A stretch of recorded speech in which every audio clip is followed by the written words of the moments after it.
Hello, everybody. We're back to that 20 knife collection. The the um, the theoretical, the you know imaginary.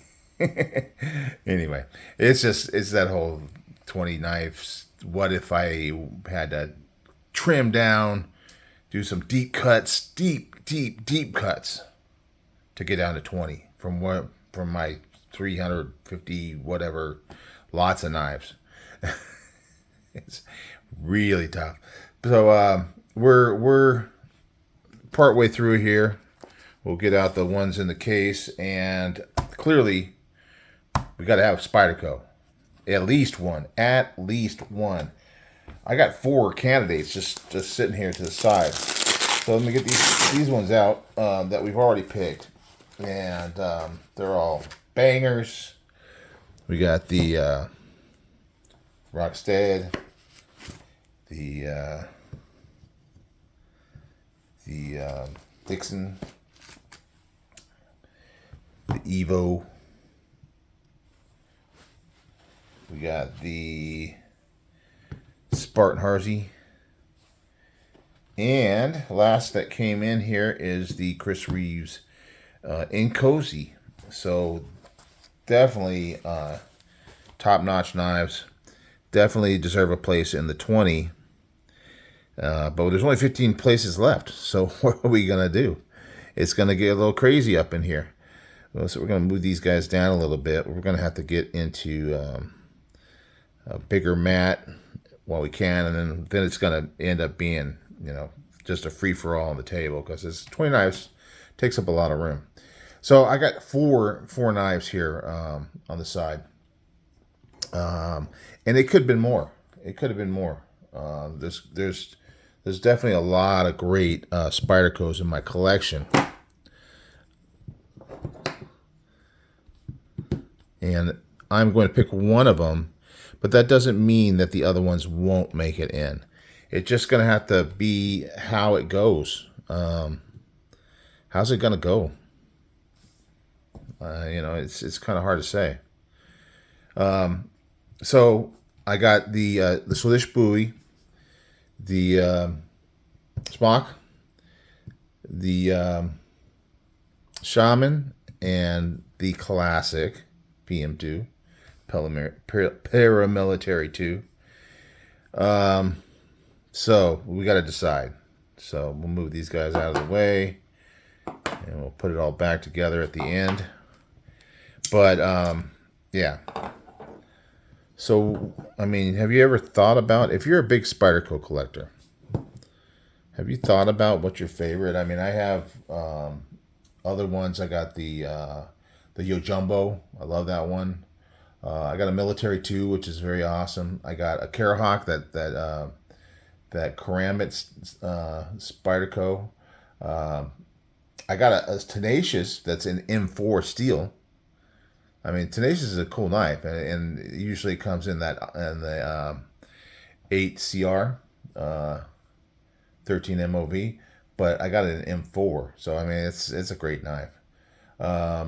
Sage, my Sage 5 lightweight, that could have easily been in here too. Man, so I got 4. I just picked out 4. It's hard enough to decide with 4. Last time it was just 2 of the Chris Reeves. I only had 2 to pick from, and that was hard. So here we go. Now, clearly, the Shaman is one that was kind of like a grail for the longest time. It's also in 15V, which is a big plus. The Slish Buoy is a very, very stylish and cool knife. Very nice. What's the steel on that guy? I forget. That's M390. M390 steel. Frame lock. So that's unusual for a Spyderco. Man, it's just a nice knife. It really is nice. These all flick so well. And of course the smock is very unusual because it actually has a flipper. But yeah, all of these guys you can use the hole for deployment on all 4 of these. This happens to be a hollow grind on this one, but they all are so slicey, so very slicey. All of them. Maybe the Shaman is a little bit less so because it's definitely a thicker stock, but that's kind of a plus for me because it is very slicey, but I do like a knife with a thick stock. The PM2 is just such a classic. One of my first major Spyderco purchases. This is S45, which is a great steel. I really like that steel. Obviously, I've dressed up these two. These two have their stock parts, but these are dressed up. This one just scales, but this one's got clip and the scales, and it's got the very cool compression made easy CME on it. Big Brown Bear, you know what's going on with the 15V. So yeah, I mean, really any one of these would be a great choice. But I mean, I don't know. I'm thinking, kind of starting to think towards the end of this thing, because Spyderco is the brand that I have the most of one brand in my collection. So let's see what we got here. We got a grand total of right now 22 Spydercos in the collection. So you know, I just don't know if I pick one tonight, is that going to be the only Spyderco? Because when I get down into it, and I'm really getting down to those last few, and it's going to be a real battle, I know I have to get a Spyderco in there for sure. But then once I have a Spyderco in there, is it going to be too hard to say, oh, can I afford to have two Spydercos because I got all these other great knives? I don't know. We're going to see how it goes when we get closer into it. It's crazy. I'm always fond of classics. And PM2 is such a classic knife. It's just such a great size. You know, I do have the military 2, which is bigger, but this is a great size, full size knife. All of these actually are full size knives. You can see they're very close.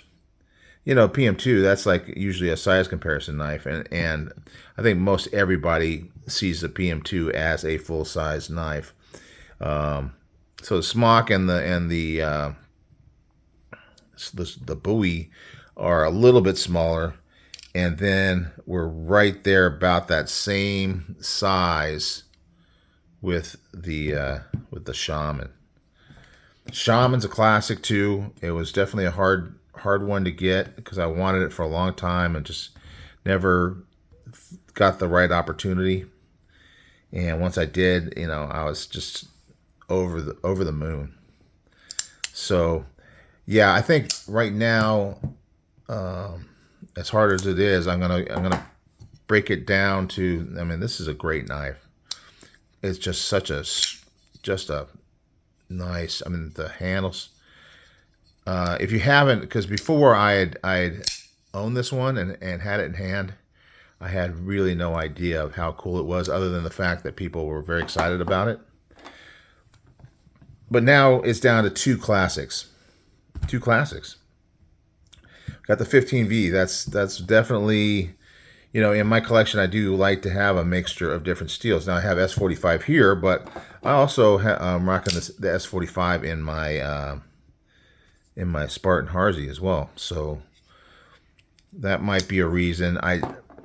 It's hard to even imagine having a collection without a PM2 in it. But I gotta kind of make those deep cuts. And so yeah, I was definitely in my head ahead of time. I was pretty much thinking it's these two, and I was thinking that maybe it was going to be in the PM2. But I think right now, as of this moment, we're going to go with the Shaman. I mean, it's got a lot going on here.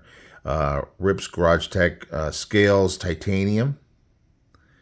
Of course, this does also have the titanium. This is Titanium.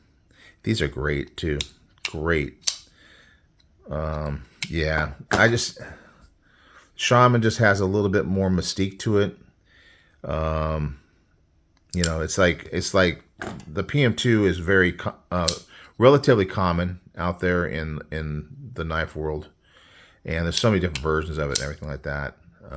But it's just such a classic. It's really hard to have to choose, and it's like, fortunately, you know, I'm not like gonna throw away all my knife, you know, everything that doesn't make it.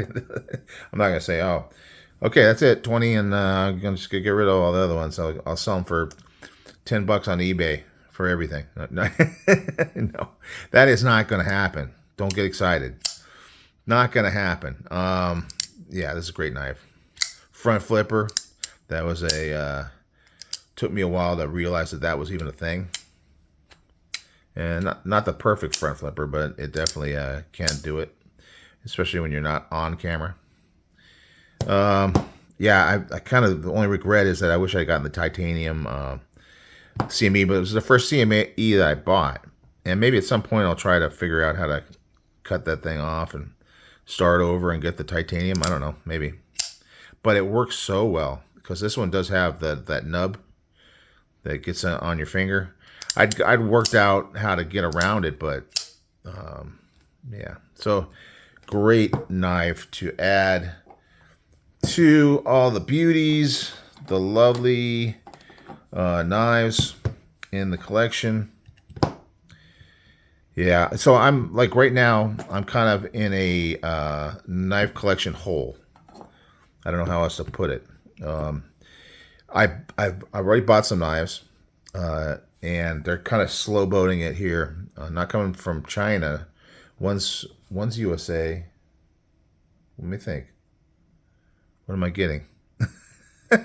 No, they're not. They're not coming from China, but they are resell. You know, they're coming from Smoky Mountain is one of them, and Flytanium is the other one.